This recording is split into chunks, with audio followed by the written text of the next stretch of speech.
so much, Alex, for having me. I love offering treat, of course, and I am just so grateful to be here and to talk with you all about messaging, which I also love to talk about. I have a lot of things to get through, so I am going to share my screen in just a minute. But I want to share if you have questions, pop them in the chat as we're talking.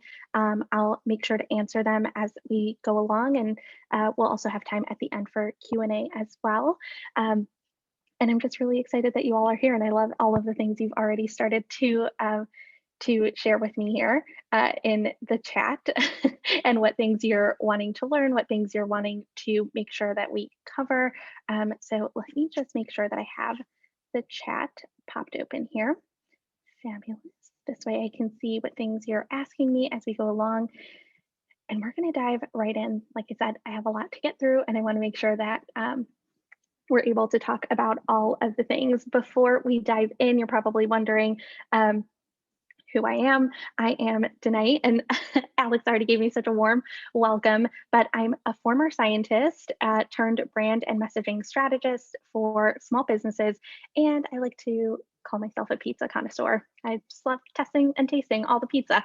I started my company, the Asmara Agency, back in 2017 without a real plan. I was in a stage where I didn't really know how I wanted to help people and what impact I wanted to make. I was on my way to medical school and decided that wasn't the right path for me. And within the first week of starting my business, I had my very first client. And I will not tell you that it was a straight shot to success from there. It definitely was not. It was a lot of hard work, but that little taste of helping someone and being able to impact them through the work that I do was just so powerful for me. And so I was like, I need to keep doing this. And since then, it's grown into a thriving studio where I've worked with over 80 entrepreneurs to help them with their messaging, their voice, and teaching thousands more in platforms like this to really help them make their dent in the universe, which I think we all want to do through the work that we do in our businesses. And so my goal is really to help business owners build a brand that supports their business and a business that supports their life. Right.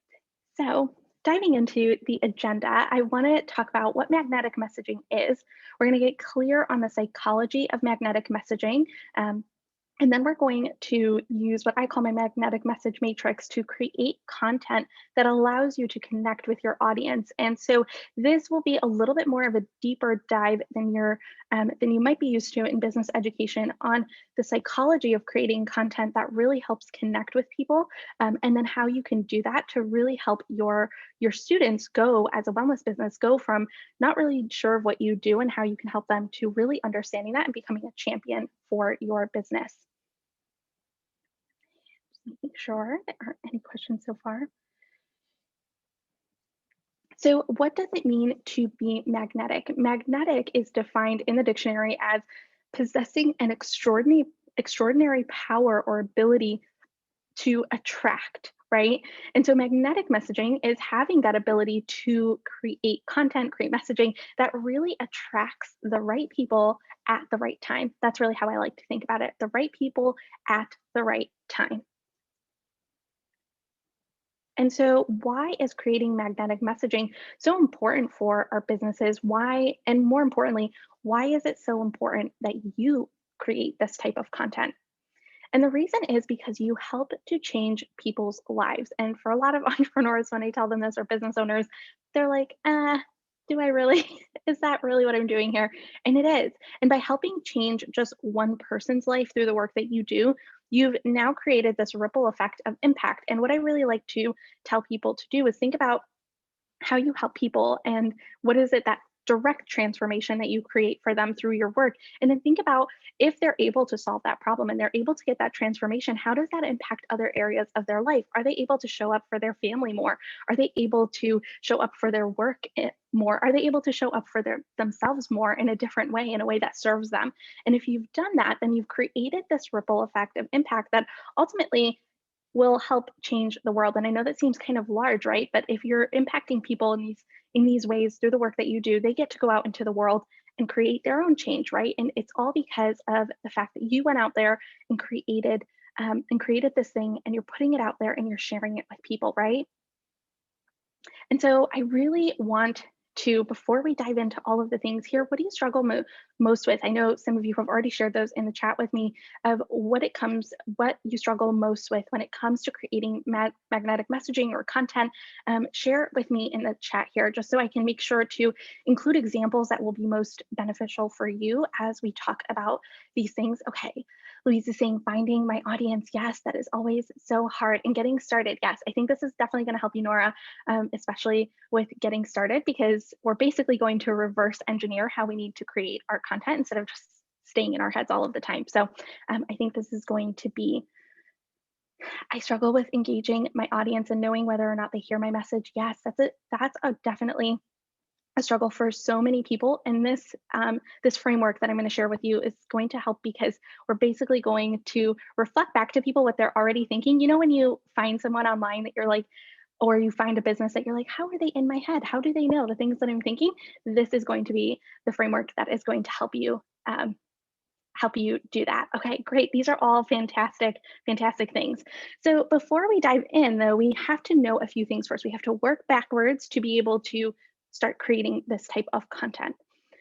So we have to understand the psychology behind how we make decisions and how we connect with people. Because when we can understand how we do that, we understand how our audience does that. And a lot of times when we're creating messaging, it's not from this very strategic place of understanding how people are moving through our businesses. We're just creating content to create content. I know when I first started my business, I was not an expert at at this at all, but so I was just putting things out there that I thought people wanted to hear or people were thinking, and I wasn't really sure what I was doing. But once I was able to put my psychology background to work for me and really think about this from this place, I was able to really start to create content um, that really connected with people. And we do this by looking at the customer journey. And so I'm going to walk you through what the customer journey looks like and what people are kind of what stages they're in each of these, right? So the customer journey typically is that someone goes from awareness to consideration to decision to purchasing and using whatever it is that you do, right? Your class or your one-on-one coaching with them, whatever that looks like, right? And then retention and advocacy. So what does it look like at each of these stages? So when someone is aware, they are problem aware. That means that they realize that they need to do something about whatever it is. So if someone is experiencing, I have a friend who works in yoga, pelvic health, and combining that with yoga to help people who are struggling with pelvic health issues and pelvic pain and things like that. So this is when someone realizes, you know what, I have been experiencing some real discomfort here, and I'm experiencing some pain, and that's when they're problem aware, correct?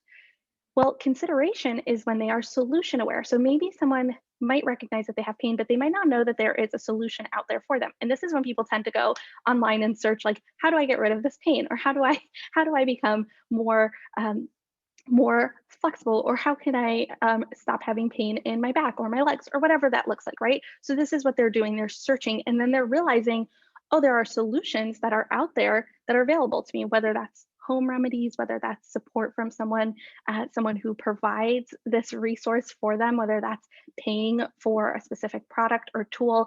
They then become aware of what it is that can solve their problem. From there, now they have to make a decision, right? They are aware of, and we're thinking about this from the perspective of your wellness business in particular. Now they're aware of the solution that you provide in particular. So they might come across you on their search, whether that's on Google or they're on Instagram and they're looking, or they ask their friends and they're like, oh, yeah, I go to someone who helps me with that. You know, Rose helps me with this, or Christina is the one who helps me with this in my life. I have the same exact problem as you, and this is who I go to. And this is when they're aware that you are the solution to their problems, that you might be the one to be able to help them get from where they are to where they're really trying to go. And maybe this doesn't even have to be pain related. It can just be someone who wants to have a practice, who wants to start a yoga practice for themselves, and they know that that's something that they're really trying to incorporate into their life. And they're realizing, you know what, I'm not spending enough time pouring into myself in this way. Or they're saying, I have a lot of stress and anxiety, and I need to find a way to incorporate some meditation into my life. It doesn't always have to be as extreme as having pain that they're trying to solve, it can be just those little things. And then they are solution aware of you, right? And then they pick you as the solution and the answer to their problem. So really, our messaging is really helping people move from these consideration, decision to purchase and use. Usually most people are going to come to you aware that they have a problem, and they're kind of just trying to figure out who's going to be the best person to help them solve this problem. And as business owners, yes, we love the work that we do, but we are solving a problem. We have to think about our work in that way. And it also makes the sales part of things easy. As a hint, is when you start to think about what you do as a solution to someone's problem. Someone is out there looking for exactly what it is that you do. And you need to be able to say, hey, I have the solution. I have the support, the resources that you are looking for. And so that's what our messaging does. It draws people in. We're not convincing people. I am not a proponent of convincing people or manipulating people into buying what it is that you want. I believe in sales that comes from this natural place, that comes from I'm helping you because you're already looking and looking for this. The step from consideration to decision seems bigger to me. So it seems really big, but it's not, especially when you are, especially if you have found especially if you niche down, it becomes much easier when you niche down.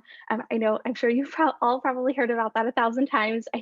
Um, I know you've probably had webinars on this as well, but it becomes much easier when this from consideration to decision. And actually, those things happen fairly quickly for some people. That consideration and decision phase, in terms of people looking for a solution and then finding you, it seems like it's a long period of time. Usually, well, we also have to think about your own business and how long it takes for people to move through these. For me, most people, because I know what I'm doing and I offer one very specific thing to people, they are very easily able to see like, oh, okay, there's all these options. I think this one might be the best one. But from decision to purchase, it takes a while for people in my circle to come and work with me. Usually most people have followed me for 6 months to a year before they say, hey, I think I'm ready for the solution. I've been kind of following you for a little bit and now I'm ready. So kind of have to see where you're at in terms of that, but we can talk about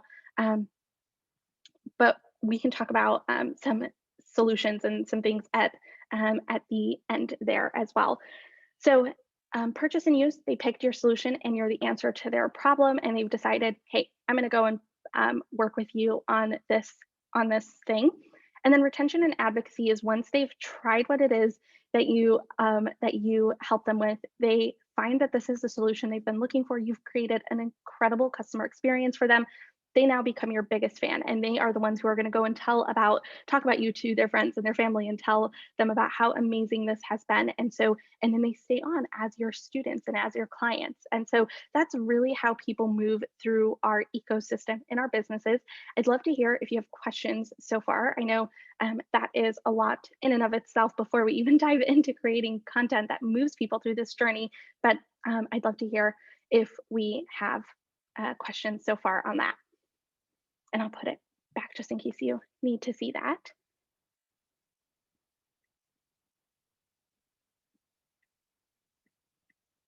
Let me see what.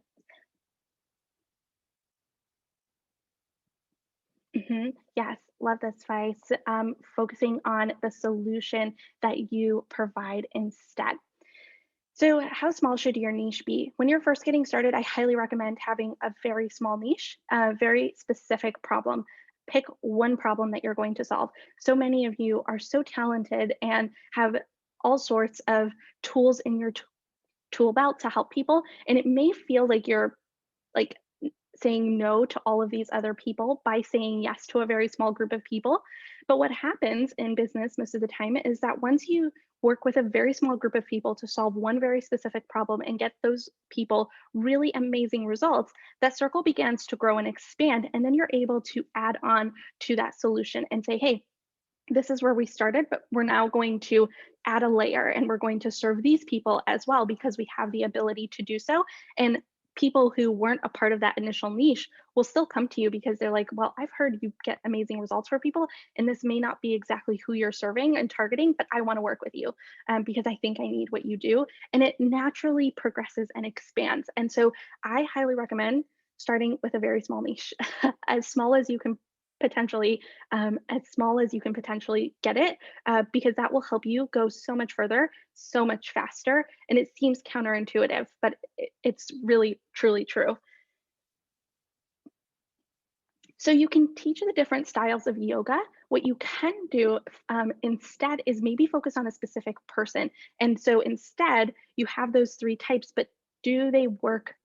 Will they help one specific problem that someone is experiencing in three different ways? That's also another way to niche down. So if you love creating all three of those and you find that people are getting really great results and you want to stick with that, the other option outside of just providing one and doing that is who does this help and what specific problem do all three of these help in different ways. So maybe it might, and I'm going to oversimplify this, Gabby, since I'm not since I don't have all of the details, but let's say that you help people with with pain that they're experiencing in their lower back. And these three different types of yoga are going to solve that in three different ways. You can then all of your messaging is focused on the solution to this problem, right? And you can say, hey, do you have questions about which one might be right for you? Let me know. And this person might decide to try all three to see which one is going to work best for them. But now you've honed in on a specific person and a specific problem that you're offering the solution to in three different ways, and you're not just trying to get any and everyone into these classes. And it will happen. People who don't fit into that will still come, but your messaging will be so much tighter because you've gotten to a very clear place. Does that answer your question? Does that help a little bit? Let me know. Okay. So now that we know how people move through our businesses, we need to break down how we can create content that connects with them at each stage of the journey and attracts them to our businesses. So, how do we do that? How do we get inside the head of our ideal client and get to the place where they're like, wait, how does this person know the things I'm thinking? How do they know that this is what I'm struggling with? The way we can do that is by helping shift people's identity, their thoughts, and their actions. And I'm going to walk you through what I mean specifically by each of these, what questions you need to start answering in your business to help you actually create content in each one of these. But what I mean by this is that, in other words, we have to, through our content help people see themselves differently, see their situation and the problem they're struggling with differently, and see their actions differently and start to shift all of those for them one step at a time, because that's how you're going to help people see that they can get to the transformation they're looking for. In other words, if we're going to look at this in a more tactical way, we're going to inspire people, we're going to challenge them, and we're going to spur them to actions so that they get the results and the life that they want. And this is a method I've tested with with tons of clients, and it works because it works based on our buying psychology.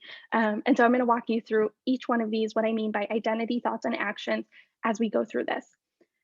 So, if you're helping to shift people's identity, thoughts, and actions through your content so that they can experience a transformation, because all of us are creating some sort of transformation for people through the work that we do, we have to know one key thing.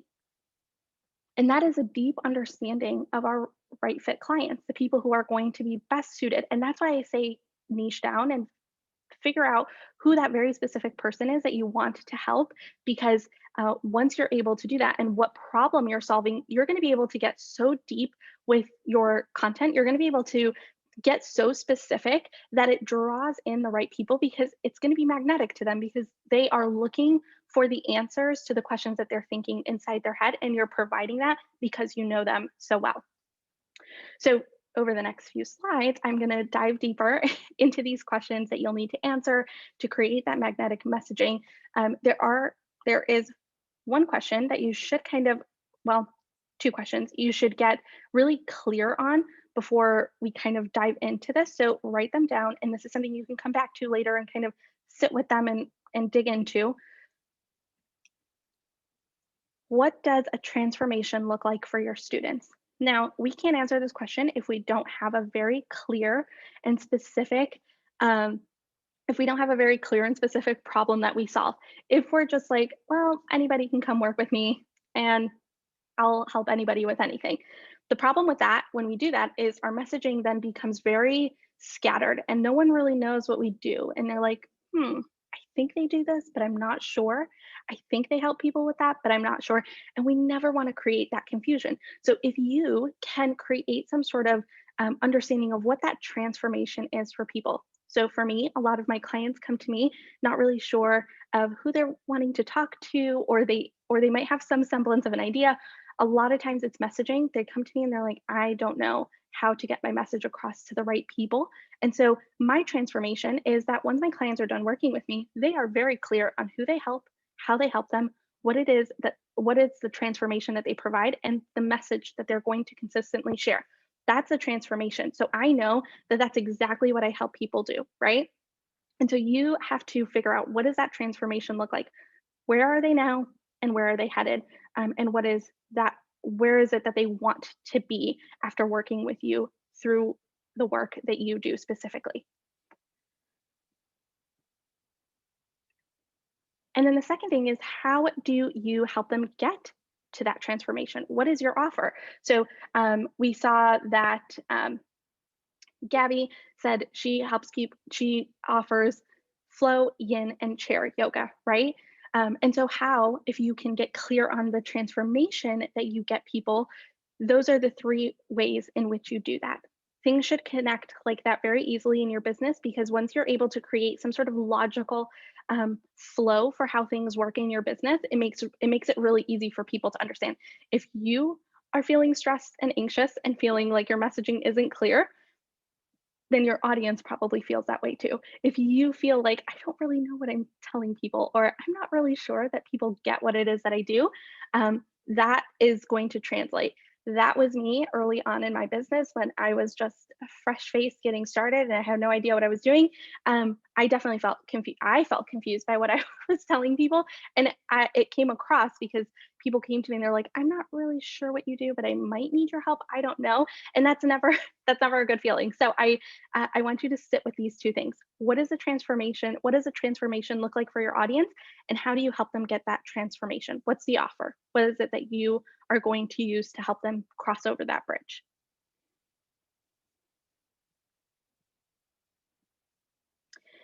Okay, let me see the questions we have so far.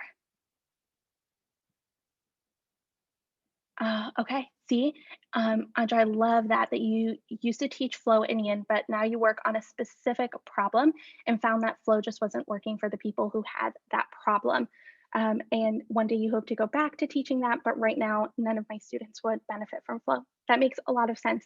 And it's hard to do that, but we have to understand that sometimes, for at least for me, business is about being in service to the people who need my skill set, right? And so if you can think about it from that place and creating for them, it makes this process so much easier than putting things together and hoping that they will work. Awesome, Diane. I hope you get a chance to check out the replay. Rose, can we reverse engineer that? What I mean is, can we focus on what we love to teach, create a message about it, and then draw those people in? Yes. So I never want you to do anything that you don't love doing. That's not what creating your own business and creating your own path in life is about, is creating things that people, but you have to understand that sometimes there's going to be points where there are things you want to offer that your audience might not necessarily need. And we have to, as business owners, be willing to take a step back and see if taking that part away would make us not like what we're doing, because then that means you just need to shift your audience and find the people who are going to be excited about what it is that you want to do. Um, so like, um, so like Andra said, that she used to do flow and found that that wasn't really helping people with the solution that they were looking for, and she was okay with letting that go in order to be of service to her audience.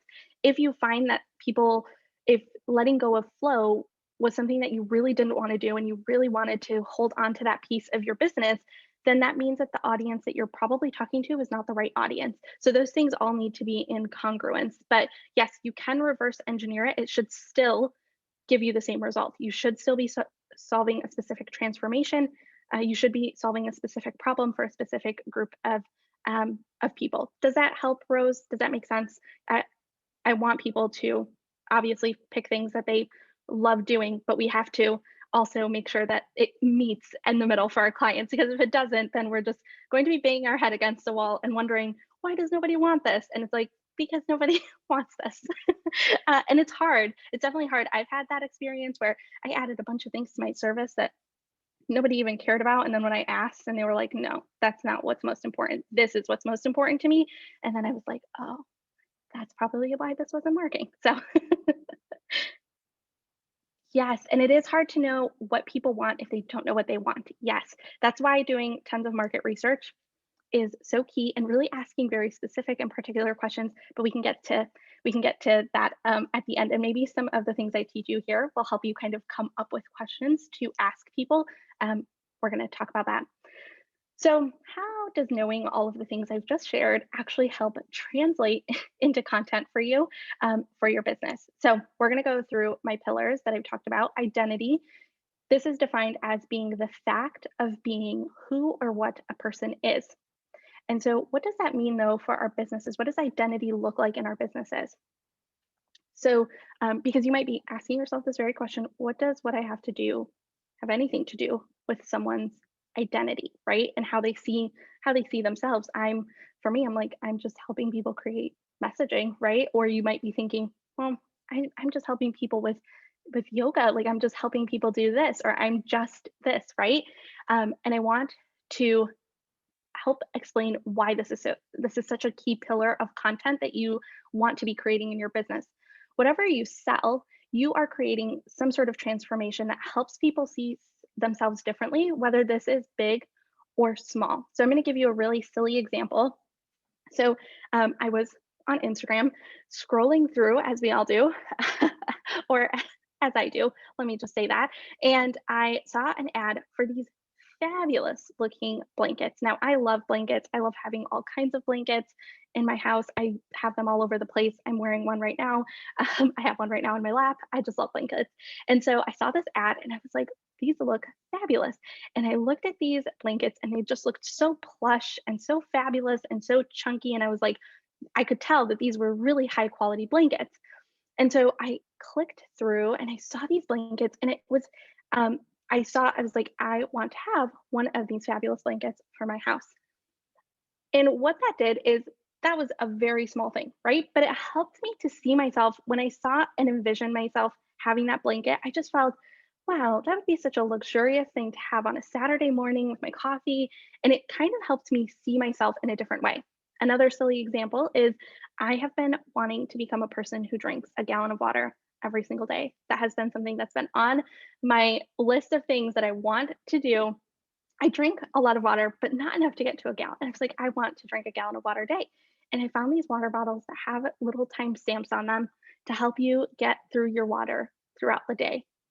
And let me tell you, that small purchase, it was like a $10 water bottle off of Amazon, was so fabulous. I felt like I was someone it helped me see myself as someone who drinks that amount of water every single day. And it shifted my identity. It helped me see myself as someone who, before I identified as someone who wasn't capable of doing that, that wasn't for me, I wasn't able to get it done, to now this small purchase has transformed how I see myself, right?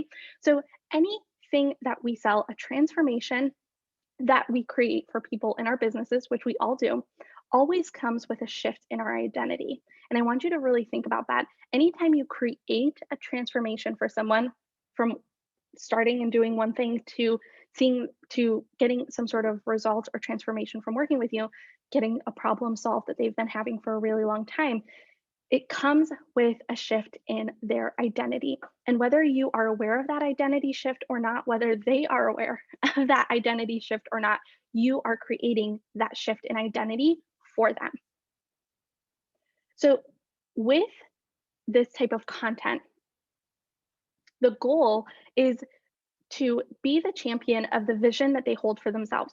So I had a client who had taught bar, and she always wanted people uh, to think about themselves. They were people who were like, I'm not really flexible. The types of people she worked with were people who are like, I'm scared to try this because I'm not the type of person who's very limber. And she just used to champion this vision for themselves of, you don't need to be limber or super flexible to do the things that I'm going to teach you. Like that isn't something that you need. You just need to trust your body. And so she was the champion of this vision that they had for themselves. They just wanted to be able to try this. They wanted to be good at doing bar and coming to consistent classes. They just had some of these fears that were holding them back. And so with identity shifting content, really what you want to do is to be the champion of the vision that people hold for themselves. So what does that look like? Something I want to point out first is that the full transformation of their identity shift might not happen immediately through your content. It might happen as a result of working with you. So usually for me, I'll give you an example. Most people are not going to feel really clear on their messaging. They might through my content, and they might learn things and do things on their own and figure that out, which is totally fine. But for the people who do work with me, they don't usually see themselves as being like, oh, yes, I am great at my messaging. I know exactly what I'm saying, who I'm saying it to until after they work with me. But my job before they ever come to work with me is to make sure that I'm championing that vision for them and making them believe and holding that space for that belief for them. So I always champion that for all of my clients and say, like, you are capable of this. You are able to do this. This is something that's possible for you. I will help you step by step, but you are capable of being someone who connects consistently with their audience. And that's what I'm doing. I'm holding space for that vision for them because it becomes really hard when you're struggling with something and you have a problem and you have something that you can't solve on your own and you're looking for solutions elsewhere outside of yourself, which is where we come in to help people, right? Sometimes they're going to have to look outside of themselves for that solution. We have to be the champions of that vision for them. So, what are some of the questions that you can ask? What are some of the content types? And you'll probably want to write these ones down here. Um, that you can start to answer to help reflect this piece. And the reason why identity shifting content is so powerful and impactful and so necessary for your business is because people are going from seeing themselves. We talked about the customer journey, right? They probably see themselves as, well, I'm not capable of doing this. This isn't really for me. They might have thoughts like that running through their head, right? And by the end of their work with you, we want to have them completely shifted from that place because they found a solution to their problems. And this type of content really helps them to kind of envision themselves in that place and know that that transformation and that shift and that solution to their problems is possible. So, what is the vision that they have for themselves? Who do they want to become? Really thinking through, are they wanting to become someone who has a, a consistent yoga practice? And are you going to be the person who helps shift them into that space? And maybe your content is going to say, like, hey, this may seem hard, but it's possible. And all you have to do is take really small steps to get here. It's not this big jump, right? So, what does that look like? How do they want to see themselves, but don't quite yet see themselves in that place? How can you be a champion of that for them? What thoughts do they have around what it is that you do that keeps them from embodying this vision that they have for themselves? And so some of the things you might want to share in your content is, why do you do what you do? Why is it that you are in the business that you're in? Why is it that you offer the types of classes that you offer? Why is it that you work with the types of people that you work with? Why should they care about why it is that you do what you do, right? Your own shared experiences and what things maybe you went through that same transformation for yourself, and now you're helping people go through that transformation. So, what are those things? What are those stories that you can share that show people, hey, it's possible. I went from this to this, and I'm able to help you. How can you show that? Another really great thing to share for this type of content is testimonials, people who've gone through the transformational work that you do, and them sharing, hey, I worked with so and so, and this was so transformational. I didn't think I was like the type of person who would be good for this, or the type of person who needed this, or I was really struggling in this area, and now I see this. And kind of showing that transformation is really what this identity shifting content, because what you're doing is opening up possibilities for people. You're opening up the door to them for them to think, oh, that might be possible for me. I didn't realize that I could find a solution to this, and not living in pain anymore is a possibility for me. If it's like, that might be something that I can embody for myself, like that might be something that could happen for me if I go and try to work with this person, or if I try this, right? So that's really what we're doing. And that's what we do as entrepreneurs, right? We open up the door of possibilities for people. We find new, interesting ways to solve problems that are in the world through our own unique approach and through our own unique set of skills that we have to share with the world, right? So, talk to me a little bit about, do you have any questions so far here? Any thoughts? I want to pause here for a second, ask if anyone has any questions.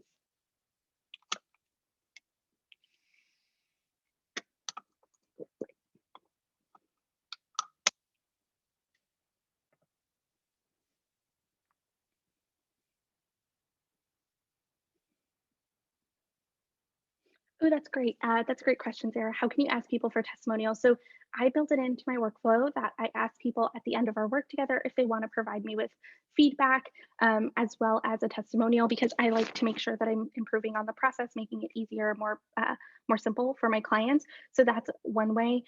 Reaching out to people individually, saying like, "Hey," you can ask, "Hey, how did you enjoy this class or this workshop that you attended?" And then if they share some really great things with you, you can say, "I'd love to use that as a testimonial. Is that okay to do so?" It can be really organic. It doesn't have to feel really uncomfortable.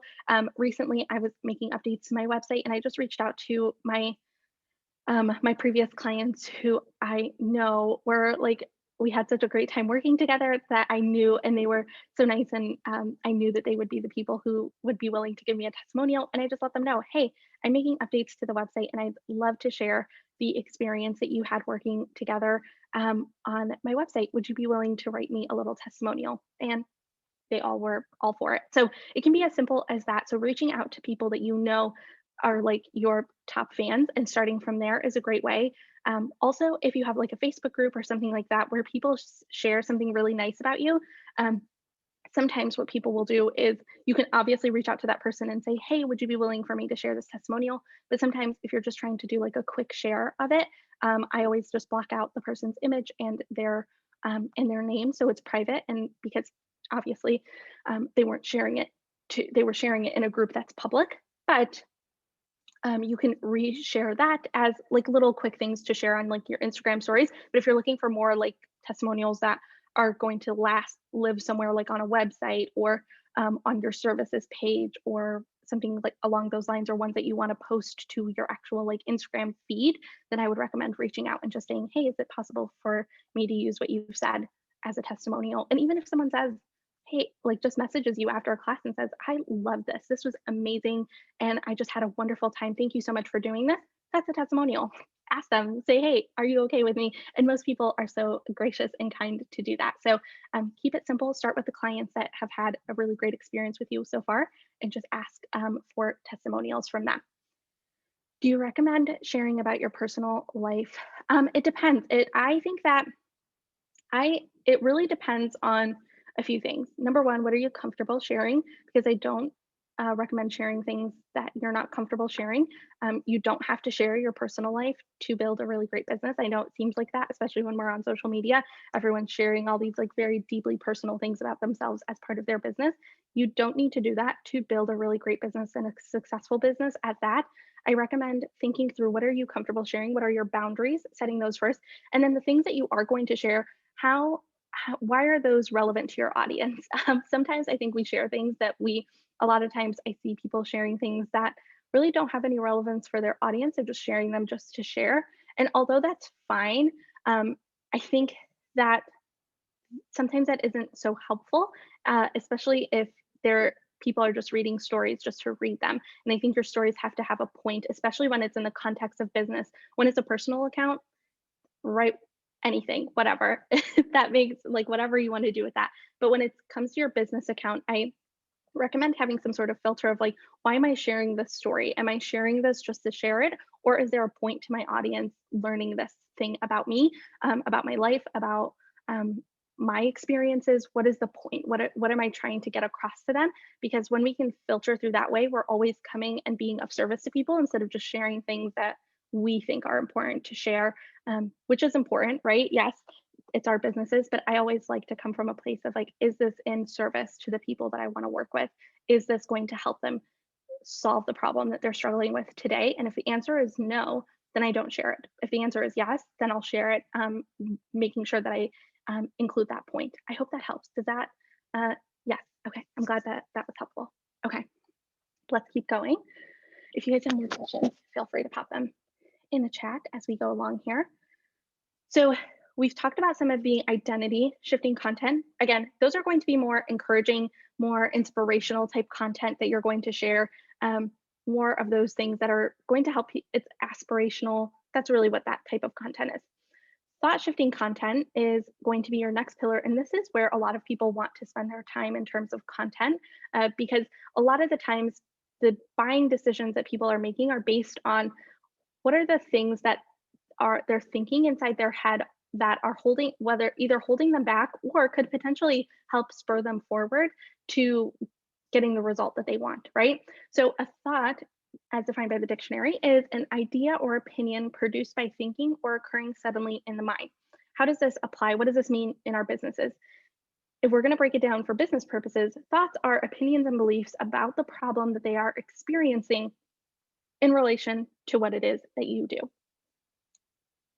So there are two types of thoughts that people might have, ones that hold them back and ones that propel them forward. So the goal for thoughts that hold them back is to break down the opinions and beliefs that they hold about their current situation that are holding them back by challenging their thinking.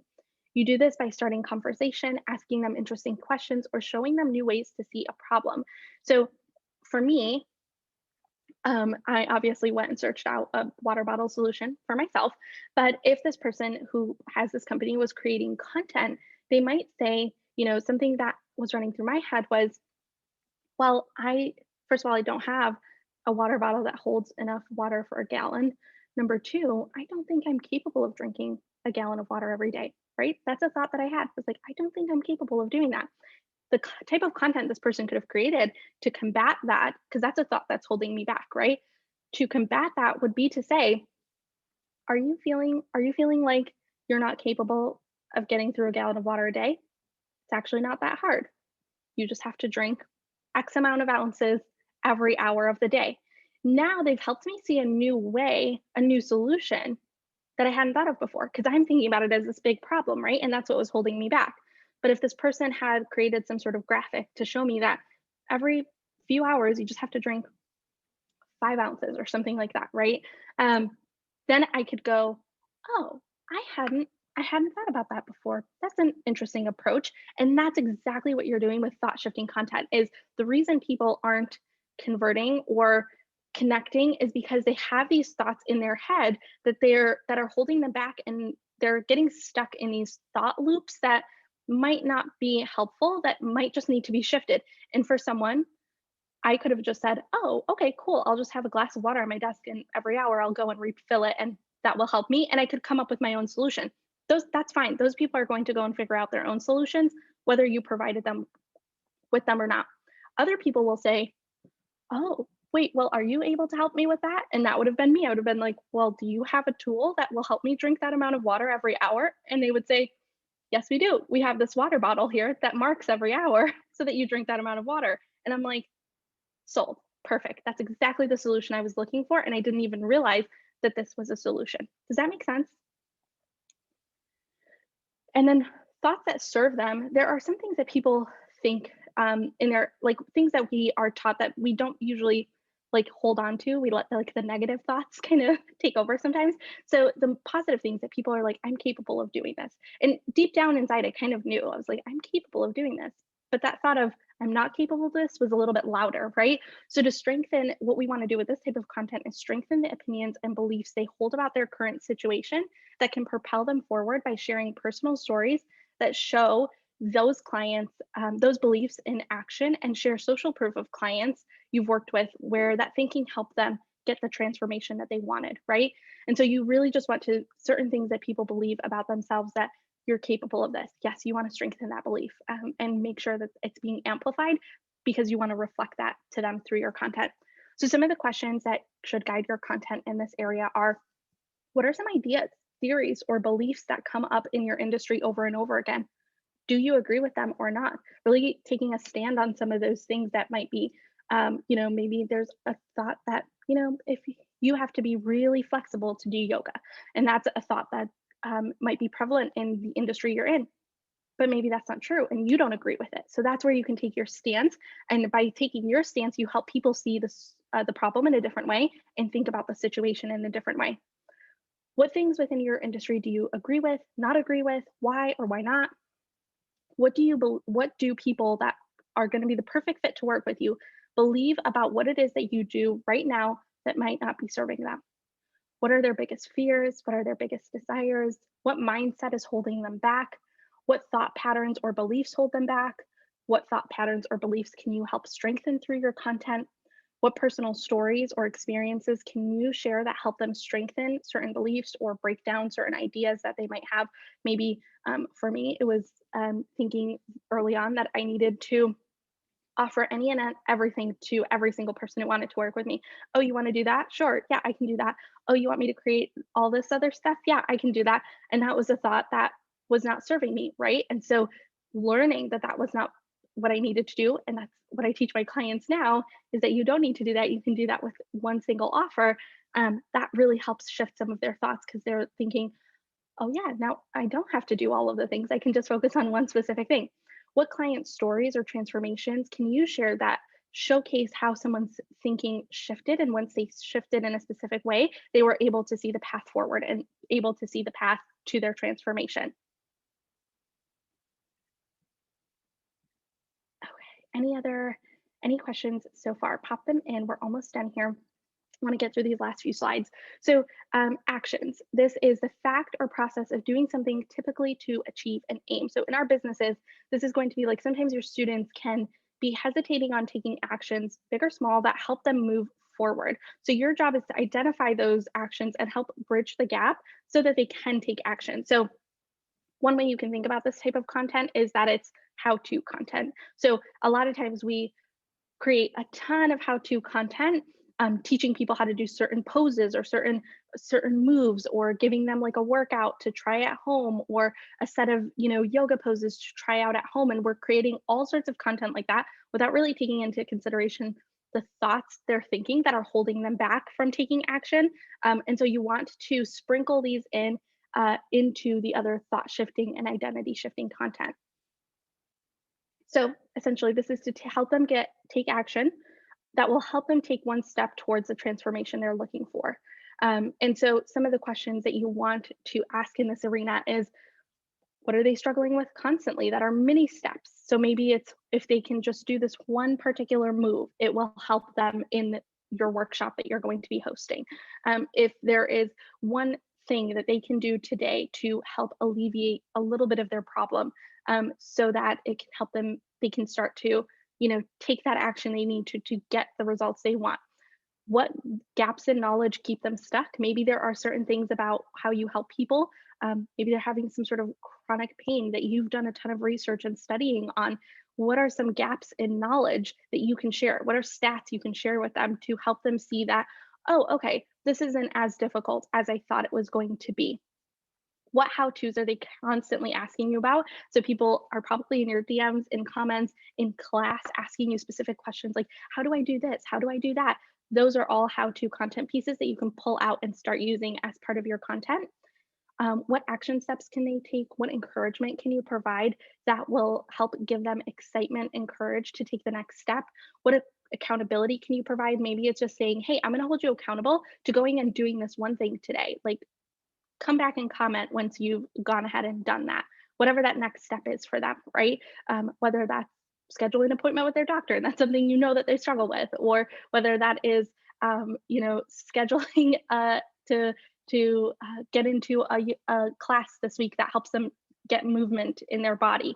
I'm going to hold you accountable. Go sign up for a class this week and come back here and, and comment. Really just giving them those little things to help them take a small action forward. This is where market research and questions you get in your DMs are going to be super, super helpful to get some of this information so that you can create this how-to type of content.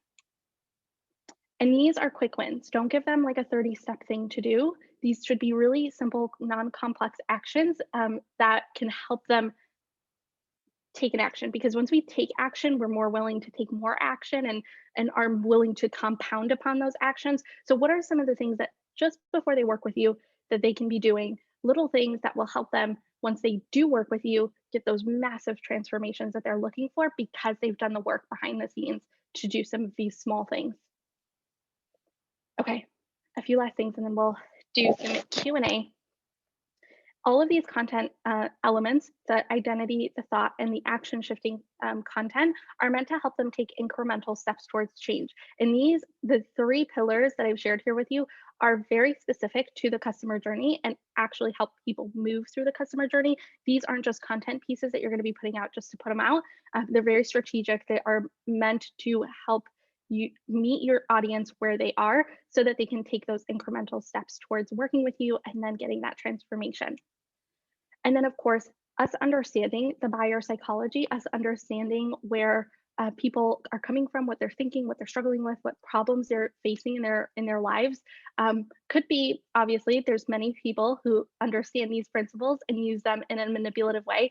And I know that you are not those type of people, but I just like to remind people that we're doing this so that we meet people where they are. We're coming alongside them and saying, I know that this is what you're thinking, because I know you really well, because I want to serve you through the work that I do. And this is how I can do that. And that's exactly what this is exactly what we're doing with this type of content. So I'd love to hear any questions. Yes, the questions will be, oh yes, I can definitely, I can actually put all of these into a Google Doc, all of those questions, and label them to action, identity, and thought shifting content so that you can start answering some of those questions and turn those into content. Let me stop sharing my screen here. Any other questions that people have? You're so welcome. Oh, thank you so much for being here, Nora, Gabby. Yes. All right. I'll leave a few minutes here in case anyone has um, any questions that you might have about these, any specific. Thank you so much, Tracy. Thank you, Sarah. Yes, thank you so much for being here. And if you have any specific questions, let me pop my screen. If you have any specific questions, feel free to email me or DM me. I'm Danait BG on Instagram, or email me hello@theasmaraagency.com, which I can put in because I know sometimes it's hard to think about like what things are actually going to help you in your business, particularly when there's so much content. That is my email address, so that if you have any specific questions about your particular business, feel free to ask me there too. Oh, good. Yes, a lot to reflect on. It is a different approach. It is a more, I it's about going deeper than going wider with your audience. You want to get to know a very specific segment of your audience so well that you are going deep with them. So much so that they are like, this person, everything they post, this person knows me so well. And when you can do that, it is just the most powerful thing because you get to meet people exactly where they're at, and it's incredibly powerful when we get to do that. How has how has or hasn't the shift to online during the pandemic affected people's messaging strategies and approaches? So I think that when you're in person, this part, the psychology aspect, the part where you are actually like getting to know people and answer their questions one-on-one, and be very specific with your answers, that kind of got taken away with us not being able to be in person. And now we're having to speak to broader audiences on social media. And so it's hard because you feel like you need to have this very broad approach to your marketing when you're in your messaging on these social platforms, when it's not in person, when you're posting and it's going to a wide group of people and you're DMing with people instead. And so this, I think that has definitely affected how people show up, but I think that the principles of business, the principles of meeting people where they're at, solving a very specific problem, are still the same. And we just need to adjust our approach and make it super, super specific and honed in, especially when there's so much noise. When you're in person, it's much easier because you are getting to meet people at your studio or the studios you taught at or through community workshops. And it's a smaller space where there isn't so much noise. And going online means that you're you're in there's so much noise and there's so many people that are talking to so many other people online, right? And so when we can get very specific and use these principles to hone in on a very specific audience, and talk to them specifically, we cut out a lot of the noise and we become the go-to for people who are experiencing what it is that we help people with. So I hope that helps answer that question.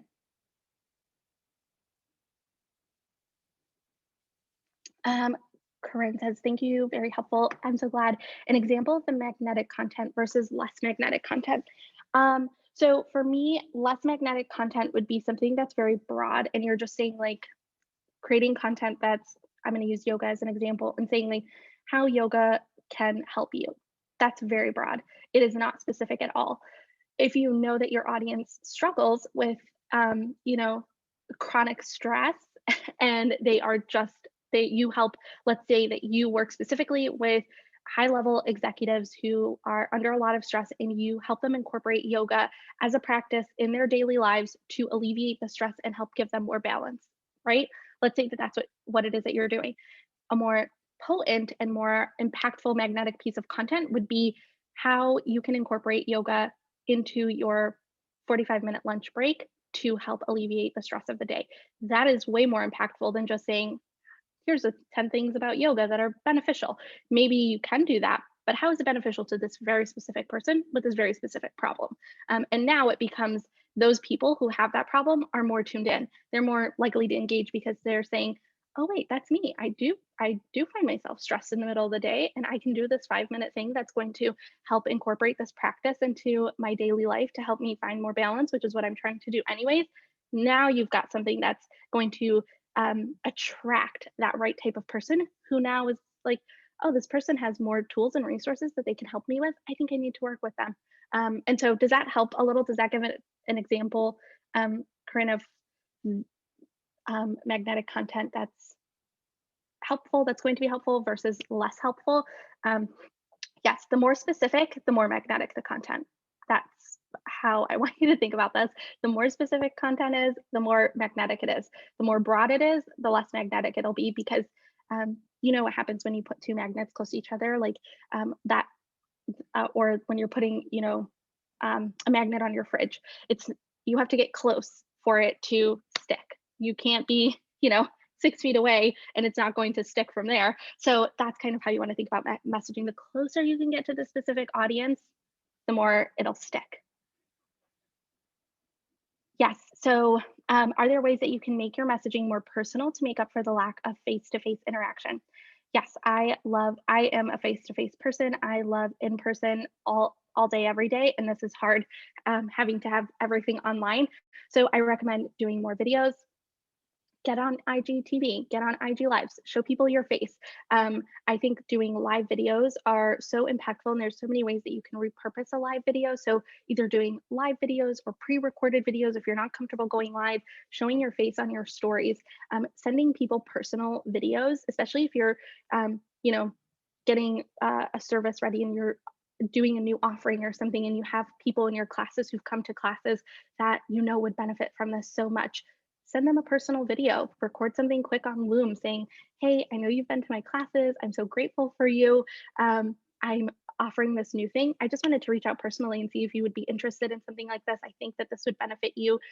Doing things, little things like that, that's part of messaging too. And so doing little things like that is so impactful, so helpful. And then getting on video as much as you possibly can, because video really, there's so many studies that show that video does definitely lessen the gap of people getting to know, like, and trust you, because they get to see your face, they get to see your expressions, and they get to say, oh, yeah, like that person seems trustworthy. I want to work with them and they seem like they know what they're doing.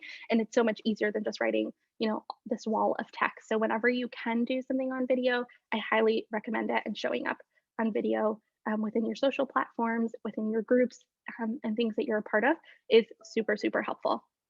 Does that help answer that question? Let me know if you have any follow-ups on that. Okay, awesome. Yay.